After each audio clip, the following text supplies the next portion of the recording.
Hey guys, thank you all for tuning back in. It's Trade with Ellie, and today all things travel related, and we're picking up and kicking off our A to Z travel with G. I know it's been a while, but we're back with G and we're heading to West Africa and we're going to Ghana. So now Ghana is a beautiful country and it is on the continent of Africa, and if you have not been to the continent of Africa and want to go, I would highly recommend Ghana as one of the first or one of the main places you should go, starting with the fact that they speak English, right? Not every country in Africa has a lot of people who speak English, or English is not the main language in a lot of countries, but it is in Ghana, right? They do speak English widely there, so that is a great start for people who don't know or speak any of the other languages widely spoke across the continent. Now, getting around can be easy. It is tourist friendly. It's not the most expensive, but it can cost you up because of travel, right? Traveling across the continent can become very costly. However, Ghana has so many things and so many cities you can go to, right, spread out. So that is something to take into account. However, right, if you are going to be enjoying what the greater city of Accra has to offer, there is a lot of things that you can do there alone. Okay, so I'm going to highlight 3 of my favorite top things that I've done within the greater city or right outside.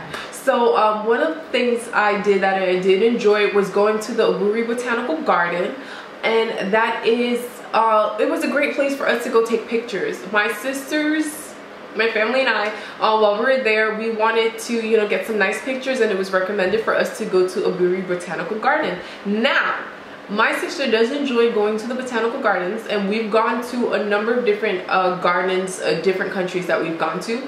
So it is something that we kind of put on our list depending on how many things we want to go and see, how close it is from other things that we would like to do as well. So now it worked on our schedule that the location, and that there was just so many beautiful areas within, and we wanted to, you know, just have a nice relaxed day outdoors and just take some nice pictures, and it definitely paid well for us to go there to do that. And here are some pictures from our photo shoot in the garden. I think it came out beautiful. We didn't really plan to coordinate, it kind of just happened, and it worked out well, as you can see in these pictures. And I'm glad that we got to go to the botanical gardens and have this fun photo shoot day. And so, being that, you know, I think in this time everyone's always looking for Instagrammable pictures or places to take nice pictures, the garden definitely paid well. Now, there's a lot of different places you can go to have fun and still get some great travel-esque pictures, some Instagrammable worthy pictures. So that is not the only place, but it was one of the places that we did go. Second, right, going to the market. Makola Market is one of the largest markets in Africa, right? One of the largest in Africa. And the market on the continent is a must. You cannot go to a country in Africa and not go to the market. Like, that's just not possible. You have to go to the market. That's where you're gonna go get some of the best fabrics if you want to get clothes done, or you just want fabric, right? You can get some of the great prices there. When you're in Ghana, like, get you some shea butter and some black soap, get that skin looking nice, feeling good, right? Get it while you're there. You're gonna get some of the great prices at the market. But get beads, get jewelry, beautiful art, just the works, right? Some of the best things and things that you can only find in certain places are going to be at the market. Now, when you're at the market, you have to bargain. That's just market culture. You have to haggle. I don't care if you like it, I don't care if you don't like it. If you don't know how to, just do it and have fun with it, right? The point of haggling is for you to walk away happy and for the seller to be happy as well, right? The buyer and seller to both walk away feeling like they got a great deal. Now, whatever you're comfortable with paying, whatever makes you feel like, you know, I got a good deal, then that is a great deal. Now, what you consider a great deal, what I might consider a good deal, might not be the same. It doesn't matter as long as you and the seller agree and a transaction is done. So it is just market culture to haggle. I know some people feel like, you know, they don't want to haggle because your assumption is, you know, that the seller doesn't have money or is poor. I've heard a lot of people say this before. That is not exactly the case or true for everyone, right? A lot of these people do have more money than you, right? This is their business, this is their bread and butter, and they're not going to sell something to you if it's not going to make them money, because if you don't buy it, someone else will. So they're not begging for your services, right? Understand that sometimes it does feel like that. Trust me, it will. Right? It will feel like that, and it can get crazy and hectic at the market, which is why for myself, when we go to the market, it's like an all-day thing. You gotta prepare, like you gotta come ready. I'm going to be making a video on how to bargain at the market, how to haggle, you know, what to do, some tips, and just what I do and what works for me, because I enjoy it. Sometimes it can be very overwhelming. It is very tiring, but it's a skill. It's an art form, honestly. In reality, haggling is a form of art, and it's something you do, right? And so do it. Amuse, entertain the seller, and do it, right? Some people are at the market all day, just bored, waiting for someone to come by, someone to talk to them, bargain even if you don't want to, and just pay whatever, right? Even if you want to pay the full price, bargain for the hell of it, and then just pay it. Just pay them whatever you want to pay them. But do it. It's fun. It's part of the culture, right? And the goal is to get the best deal. You know, get the best deal. And if you know me or you've been with me at the markets before, then you know how I get down. I'm very serious about my market business, right? And if I'm not happy, I promise you the seller is not either for some reason. It just works that way sometimes. But check out my video, right? Stay tuned for that video. If there's something specific that you would like me to address in my how to bargain at the market, how to haggle at the markets, feel free to leave that in the comments below. I'll make sure to add that, but I got you covered completely with that. And so go to the market, enjoy it, buy something nice, get yourself a souvenir, or just go and enjoy the culture, right? Go and enjoy that culture and that experience, because going to the market is an entire experience, even if you just go observe, even if you're just walking through, right? Go and have a great time. And then third on my list is actually going to Cape Coast. Now, Cape Coast, as you can hear in the title, is on the coast. Is by the water, and so it is not in Greater Accra, it's outside of it. So it's a little out. I want to say it's about 2 to 3 hours. I can be wrong right now.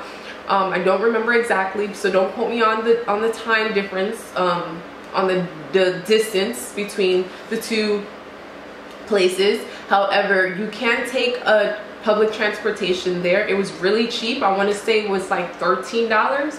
We did rent a car while we were out there. No, I did not drive. I don't believe in driving outside of the States, personally. So I did not drive.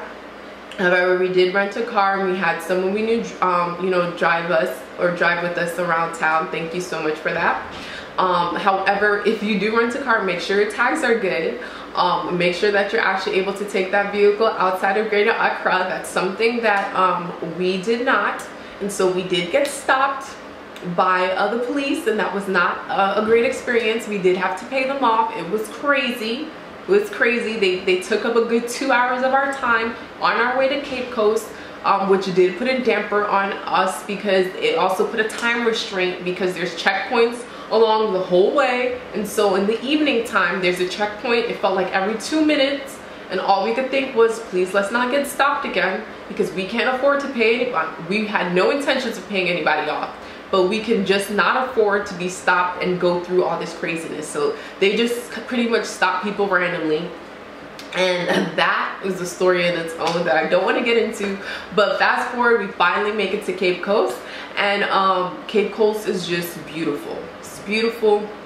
It's along the water, and if you don't know, that's where the slave Atlantic trade happened, right? Where they housed a lot of the slaves in Cape Coast. Now there is Elmina Castle, which is a little bit further out than Cape Coast, so definitely have a chance to go to Elmina Castle. Also do that. Because of the stop, we were not able to, so we only did the Cape Coast Castle.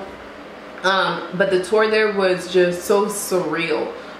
Every time I think about it, or I say, you know, Cape Coast or Cape Coast Castle, like I get goosebumps. Like I'm getting chills right now.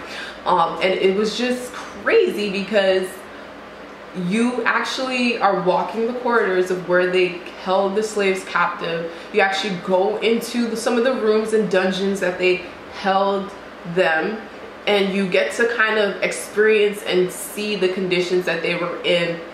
They have these different there's this one room that I do remember they had like these sculptures that an artist had created, I want to say. Of course, they're not real people's heads, but it's heads of different people, what the people look like, and they had them like on the floor, and it kind of just gave you an idea of how many people were being captive in that specific area and what they look like. But it just kind of like put a face to the stories as you're hearing it. And there's the tour group that we were in had about, I want to say like 15 people. It wasn't huge, but it wasn't too small. And so they had put us in one room and they closed the door just so that we can get an idea of how much space was really in there. And we felt crowded, and it wasn't even a lot of us. So for them to like, you know, remind us that, you know, they had about hundreds of people jam-packed in here. There's this small window that's at the top of the room, and the room is already not that big, and it's not that high either. So there's this small window, so there's like light. Well, you see light just in the hole, but it doesn't really even come in, so it's pitch black. We couldn't even see each other, and we were standing close to each other, you know, and just feeling how much air was being in, like just being circulated in there, which wasn't much. It kind of gave you a sense of idea of what people were feeling like, or what the conditions were, just a small sense. And it's like, it still wasn't everything, but it just made it even more real to just be in that same room and to hear the stories, and to just kind of them retelling the tale, and you're kind of putting your mind, trying to, you know, put yourself in their shoes. Still very impossible, but just that little bit, like, it was so crazy, and just also beautiful to experience. Now, one of my favorite things there was the door of no return. So I don't know if you've heard of this before, but there's a big door, right? And on it reads the door of no return, because the concept or the idea of this, the reality of it is that, you know, slaves were leaving and not coming back, or you just never knew if they would return, and that just wasn't a thing, right? Once you kind of left, like, you didn't come back. You either, you know, unfortunately died on your way making it to the Americas, or wherever they dropped the slaves off, or you left and you made it somewhere, whatever the case was. And so now people are returning, right? People are returning back to the continent. People are finding out their heritage, their lineage, their connection back to Africa, and people are returning home. And that's a beautiful thing. And so I personally feel like, as a Black person, you have to go to Cape Coast, and you have to go through that tour and just experience it. But as a person in the world in general, I don't care who you are, where you're from, that history, knowing it, experiencing it, seeing the castle, hearing that story, having that tour is so important, I think.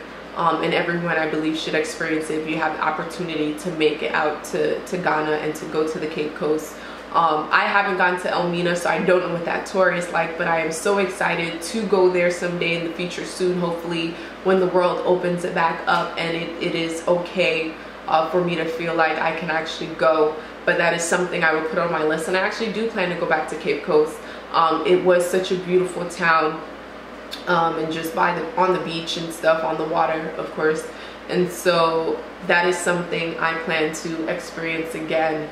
And I hope many of you who are watching this decide to go and to experience that for yourself. It's really hard to put into words, but once you go, I think you'll get an understanding of what I'm trying to convey in this video. But there's so many great things to experience in Ghana. There's so many other cities I want to go to outside of Accra, and like, I was there for about, I want to say like 10 days, and I didn't get to do everything. So I'm excited to go back to just do so much more, because there's just so much to see. But that culminates my G for Ghana, right? I hope you enjoyed this video. I'm excited to bring to you next week H, right? And H is gonna take us somewhere that not many people have gone, I think, or maybe still have, but I'm excited to share a little bit of my take on it. So make sure to check out next week's video and stay tuned for more all things trade, travel, and investing related.